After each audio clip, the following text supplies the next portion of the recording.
Teachers and parents குழந்தைங்களுக்கு வந்து நம்ம எப்படி வீட்டில் வந்து ஃபஸ்ட் ஸ்டாண்டர்ட் தேர்ட் லெசனை வந்து சொல்லிக் கொடுக்குறது அப்படின்றத பார்க்கலாம்.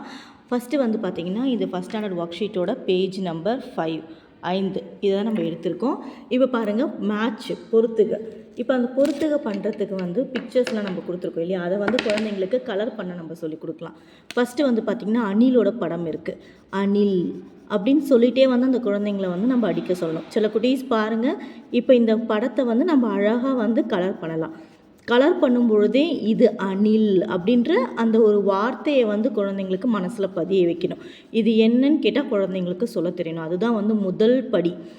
அணில் இந்த படத்தை காமிச்சு இது என்னன்னு கேட்டால் நிறைய குழந்தைங்க ஸ்கூலில் கரெக்டாக இங்கிலீஷில் சொல்லுவோம். ஆனால் வந்து தமிழில் வந்து அந்த சொல்ல வைக்கிறதுக்கு இந்த நம்ம கலரிங் டைம் வந்து யூஸ் பண்ணிக்கணும்.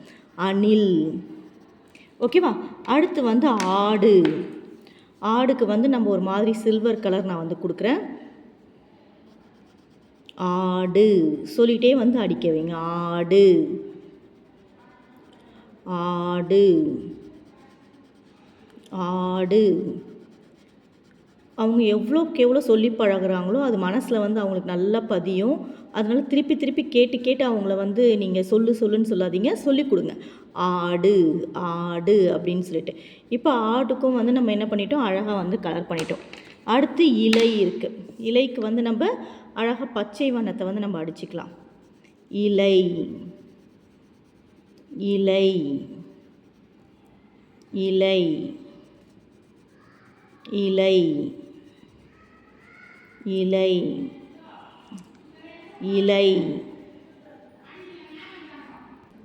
அடுத்து பாருங்கள், ஈட்டி. இலை முடிச்சாச்சு. ஈட்டி. நல்லா அழகாக வந்து ஈட்டி படத்துக்கு வந்து நம்ம கலர் வந்து பண்ணிடலாம். அதுக்கப்புறம் வந்து குழந்தைங்க படிக்க ஆரம்பிச்சிட்டாலே நல்லா கவனிக்கணும். அப்போ அந்த கவனிக்கிறதுக்கு வந்து நம்ம என்ன பண்ணலான்னு கேட்டிங்கன்னா, அணில் நம்ம எழுதி பழக சொல்லலாம். ஆ நீ இல் அணில்.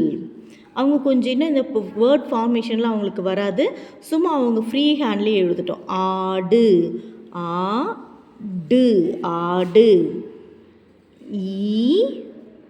இலை இலை. ஈட்டி இட்டு டீ. டா போட்டு நடுவில் இப்படி கை வச்சு டீ. ஈட்டி. இப்போ வந்து ஆ அணில் இல்லையா, இங்கே ஆ எங்கே இருக்குதுன்னு பார்க்கணும். இங்கே இருக்குது. அப்போ ஆ அணில். ஆடு எங்கே இருக்குது? ஆ எது இதில்? இதுதான் ஆ. அப்போ ஆடு. இலை. எங்கே இருக்குது? இதோ இங்கே இருக்குது. இலை. ஈட்டி. ஈட்டி எங்கே இருக்குது? இதோ மேலே இருக்குது. அப்போ ஈட்டி. இந்த மாதிரி பண்ணிவிட்டு அதுக்கப்புறம் எழுத்திற்கேற்ற படம் வரைக. இப்போ வந்து பார்த்திங்கன்னா ஆண் இருக்குது. ஆக்கு என்ன படம் வரைய சொல்லலாம்? அம்மா வந்து வரைய சொல்லலாம். அம்மா வந்து எனக்கு மேம்க்கு வந்து கொஞ்சம் வந்து இப்படி வந்துட்டு முடியும் மாதிரி இப்படி போட்டுட்டு கண்ணு வாய் அழகாக இப்படி போட்டிருக்காங்க. கூடவே வந்து ஒரு குட்டி பாப்பாவும் வச்சுருக்காங்க. அம்மா. ஓகேவா? அதுக்கப்புறம் ஆக்கு வந்து பாருங்கள், ஆலமரம். இந்த மாதிரி போட்டுக்குங்க. ஆலமரம் நல்லா பெருசாக இருக்கும் இல்லையா? அதுக்கப்புறம் விழுது இருக்கும். ஆலமரத்துக்கு என்ன இருக்கும்? விழுது இருக்கும். ஆலமரம் ஆலமரம். அதுக்கப்புறம் இலை. இலை பல வடிவங்களில் நம்மளுக்கு இருக்கும். சிம்பிளாக வரைகிறதுனா இந்த மாதிரி போட்டுட்டு இலை. ஈட்டி.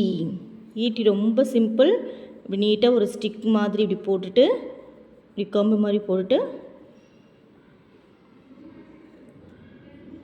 ஈட்டி. ஓகேவா?